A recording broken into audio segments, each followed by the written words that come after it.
Eamonn Holmes abruptly cuts off interview as he complains about boss in his ear. Eamonn Holmes was forced to cut off contributor Paul Coyte as he hosted the Great British Breakfast with Ellie Costello as his producer was in his ear about the next guest. The beauty salon at which the new lover of twisted abuser Ryan Wellings worked, as she faithfully supported the thug amid his trial, reassured its clients she is no longer an employee. Emma Croft has lost her role at the Powder Room, a beauty salon in Bispham, Blackpool, the business confirmed on Wednesday. She had loyally sat in the public gallery to support Wellings, 30, as he was cleared of manslaughter, following the suicide of 23-year-old Kiena Dawes. But the yob was convicted of assault and controlling and coercive behaviour and he will be sentenced today at Preston Crown Court. Wellings blew a kiss to Miss Croft in court as he was led away following his conviction. It led to the Powder Room facing scrutiny over its links to Miss Croft, but, in a statement posted on Facebook on Wednesday, it said in full, "In regards to recent media coverage, we would like to inform our clients that Emma Croft no longer works at the Powder Room."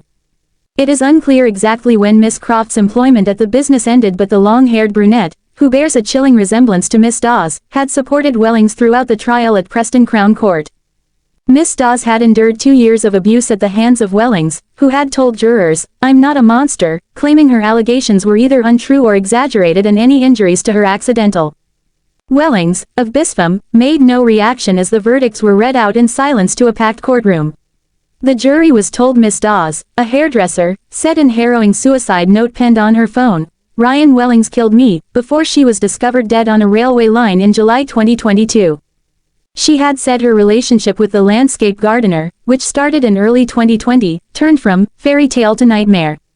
During the following 2 years, dad of 2 Wellings would regularly slap his partner, rag her by her hair and say threats to use a drill to take out her teeth, and make her look like Katie Piper, by throwing acid in her face. Wellings also sponged off her, unable to hold down work, securing and leaving 22 jobs and draining her of money while she worked 2 jobs. Wellings claimed £15,000 in COVID loans during lockdown he spent on hotels, £1,800 golf clubs and drugs. After she became pregnant, Wellings gave her a black eye and began criticizing her weight, calling her a fat little bitch, while contacting escorts and prostitute online. Along with Wellings' mum Lisa Green, Miss Croft is now under police investigation after allegedly coaching him before he gave evidence. While on remand, Wellings made a number of calls to the pair, who attended the trial. While allowed to speak to family and friends from Preston, he was not legally permitted to discuss the case with them.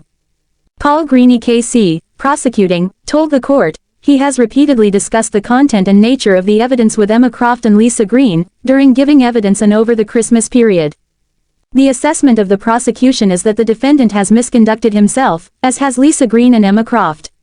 What has occurred here is effectively a scheme to coach the defendant in the evidence he's giving. There's going to be an investigation into this by the police because, on the face of it, there's been a conspiracy to pervert the course of justice.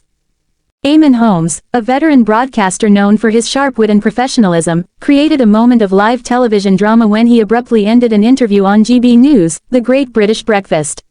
The unexpected interruption unfolded during a segment with contributor Paul Coyte, where Holmes, clearly frustrated, cited his producer's persistent instructions through his earpiece as the reason for the cutoff.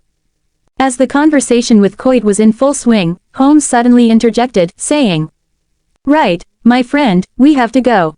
Our producer is getting very irritated, shouting in my ear because we've got the Shadow Chancellor of the Exchequer, Mel Stride, waiting to come on air." Coyte, taking the situation lightly, humorously replied, "Well, it's not his birthday though, is it?"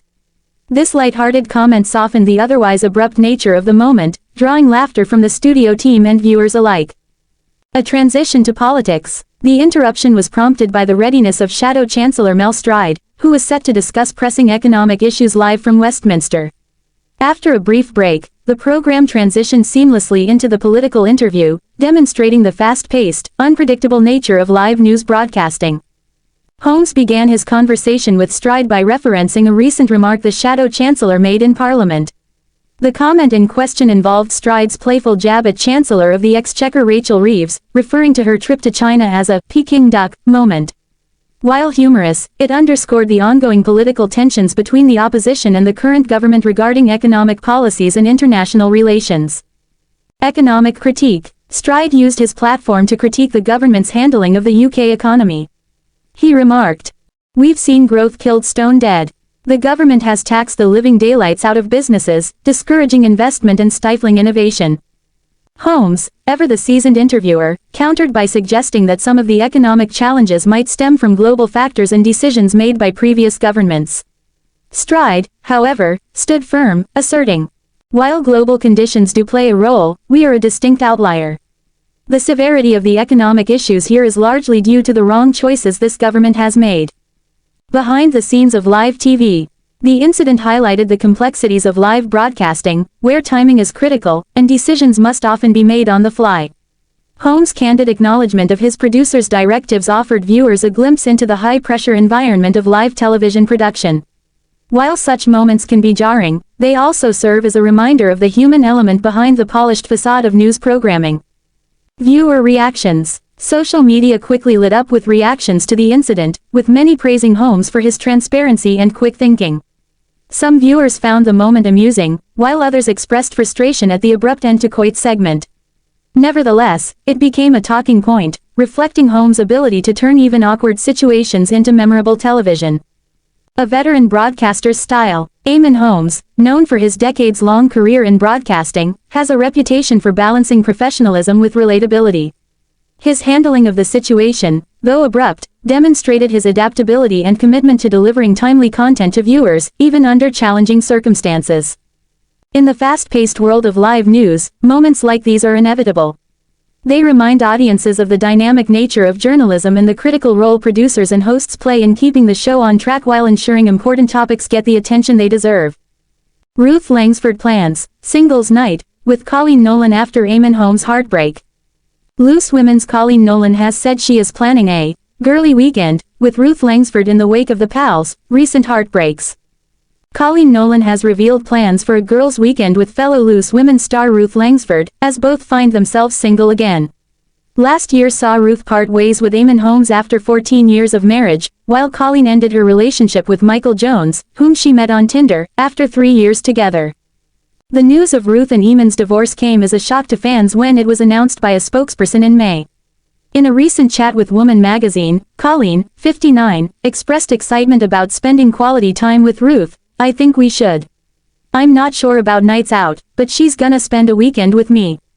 She added, we're gonna have a girly weekend. I'm going to show her around and take her to the local pub, it'll be fabulous. Colleen has been a pillar of support for Ruth, reciprocating the care she received from Ruth during her own marital troubles. Speaking to Bella magazine, Colleen shared, I support her like she supported me when my marriage was not in a good place, reports The Express. She continued, and Ruth was really supportive. That's what friends do. Colleen also commended Ruth for her strength and discretion during her split, noting that they keep in touch regularly. Ruth and I keep in touch all the time. She's back at work now, which is great because I really missed her, she divulged. Colleen Nolan expressed her admiration for Ruth's handling of her personal situation.